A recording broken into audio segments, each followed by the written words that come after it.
Hi, my name is Dr. Umesh Wadhavani and I wanted to talk to you about a very sensitive issue actually. What to do when you find out that your photos from the social media have been used on any adult websites and the photos have been morphed, or you are in a scenario where you just went through a breakup and your boyfriend or your ex-boyfriend is trying to use your pictures to blackmail you. Now the first response is you are scared. You are like, I was just living like a normal human being, because we all live in a normal social media age where we all can go on our social media, post whatever pictures we want to post, but some dickhead in some area of the world picks those pictures up, morphs them, puts them on social media, puts them on different adult websites, and that picture somehow comes back to you.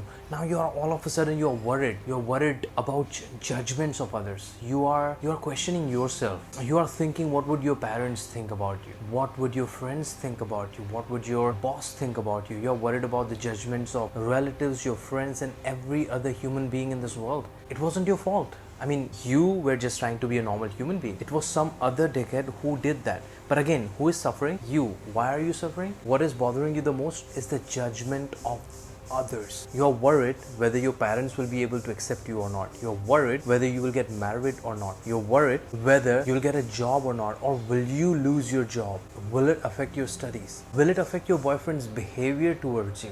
You're worried about all of these things, but you have to understand one thing: it is not your fault. You were just trying to live a normal human being's life. It's not your fault that the society has some horrible people who would do things like that.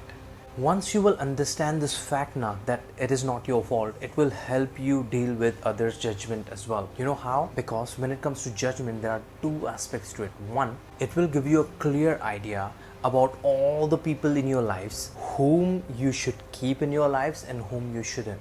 And let me assure you, people who love you, they will not judge you regardless. Those are the keepers. And the people who judge you on the basis of this incident, you don't need them anyway. So it's a clear filter. This incident is somehow helping you filtering out bad people from your life. And those people who you don't need anyway, their judgment doesn't matter. Getting controlled by others' judgment or getting affected by someone else's judgment is like you putting your happiness, your emotions in some other people's hands. And it is really hard to control. Have you guys watched the film Inception and Men in Black? In Inception, Leonardo's character can go inside someone else's head and change their thoughts and incept a new thought. We don't live in that world. We cannot do that. We cannot change any other's perception. We cannot change anyone else's mindset. We don't live in the world of Men in Black where you have a neuralizer and you can wipe out everyone else's memory. But what we can do is we can evolve. We can change our mindsets in a way that, God forbid, if something similar was to happen in future, you don't get affected by it, because you cannot stop living the way you want to live just because there are some horrible people in this world. Simple as that. I know a lot of you, the first thing you're gonna do is delete your profile pictures, delete your profile completely. Don't do that. It's like your parents are not allowing you to go out of the house in dark because of some Eve teasing incident. You would get frustrated with your parents, right? You would. Why are you doing the same thing with yourself? It is about changing the people's mindset, right? It is a micro level process. Now you'll be like, who am I to talk about this? One, I'm a mental health professional. Two, I have gone through something similar. I have gone through something which you may or may not relate. You have gone through something which I may or may not relate, but one attitude, one trait you can learn from this side of the video is that what are you going to do about it? The incident, whatever was going to happen, it has happened. Now you have two options. One, suffer the consequences here.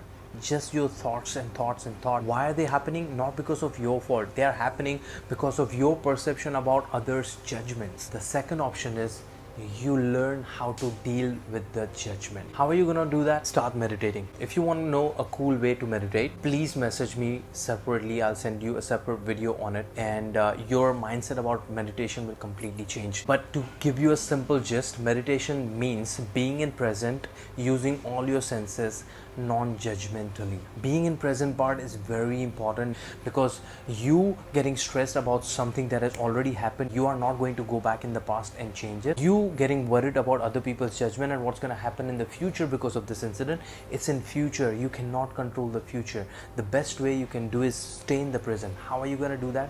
You can learn that by watching that little video. So before I go, a few simple tips. First, install in your brain that it's not your fault. 2, the judgment side, people who judge you, you don't want them in your lives anyway. Those people who love you, they won't judge you regardless. I completely respect that you do not want any logical answers. You just want someone to sit with you and hear you out. I'm willing to provide my ears to you all. My number is +918 5 times 0 1025, or you can just DM me at dr.umesh.wadhavani. I'm really good with voice notes. I may be in the middle of sessions throughout the day, so you just drop me a WhatsApp. Whenever I'll get a chance, I'll get back to you with a voice note. Even after the voice note, if you want to talk to me, I'll be more than happy to do that as well. But try to meditate, be in present, try not to worry about judgment, try not getting stressed about stress, and look after yourself.